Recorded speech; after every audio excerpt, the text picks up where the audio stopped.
భారతదేశానికి అమెరికా అధ్యక్షుడు స్వయంగా వార్నింగ్ ఇచ్చాడు. ఎవరు? బైడెన్ గారు. ఏమని అంటే ఇరాన్లో ఉన్నటువంటి చాబహార్ పోర్టు నిర్వహణ బాధ్యతలు భారతదేశం తీసుకోవడానికి వీల్లేదంటూ ఇంతకుముందు ఆంక్షలు పెట్టింది అమెరికా.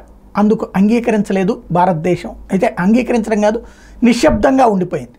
బట్ ఇప్పుడు ఆ వ్యవహారం సెటిల్మెంట్ ఫైనల్ స్టేజ్కి వచ్చింది అని తెలిసింది.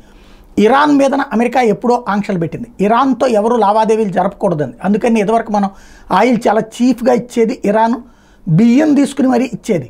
కానీ అయినా సరే ఇరాన్తో మీదన అమెరికా పెట్టిన ఆంక్షల కారణంగా మనం కొనుగోళ్లు ఆపేశాం.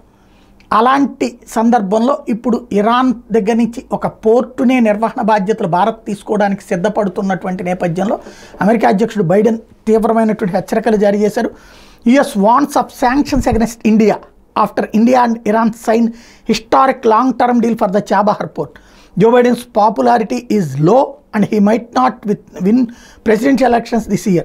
India has been a key player in the development and operation of Chabahar port. Chabahar port is an India-Iran flagship project that serves as an important transit port for trade with Afghanistan and Central Asian countries, which are landlocked countries. ఇది ఓ పక్కన ఇరాన్తో ఒప్పందం కుదుర్చుకునే ఆ పోర్టుని తయారు చేసి పెట్టిందే పాత్ర మనది ఉంది. అట్లాంటి పోర్టు అక్కడ ఏసియాకి ఆఫ్ఘనిస్తాన్కి ట్రేడింగ్కి సంబంధించి ఏషియన్ కంట్రీస్, సెంట్రల్ ఏషియన్ కంట్రీస్తో లావాదేవీలకి, ఆఫ్ఘనిస్తాన్తో కూడా మన లావాదేవీలకు సంబంధించి కీలకమైనటువంటి ఆ పోర్టు విషయంలో వదిలేసేయమని అమెరికా చెప్తే భారతదేశం అంగీకరించకుండా ఇరాన్తో సంతకం పెట్టిన నేపథ్యంలో ఇరాన్ మీద పెట్టిన ఆంక్షలే భారత్ మీద పెడతానంటూ హెచ్చరికలు జారీ చేస్తున్నాడు బైడెన్.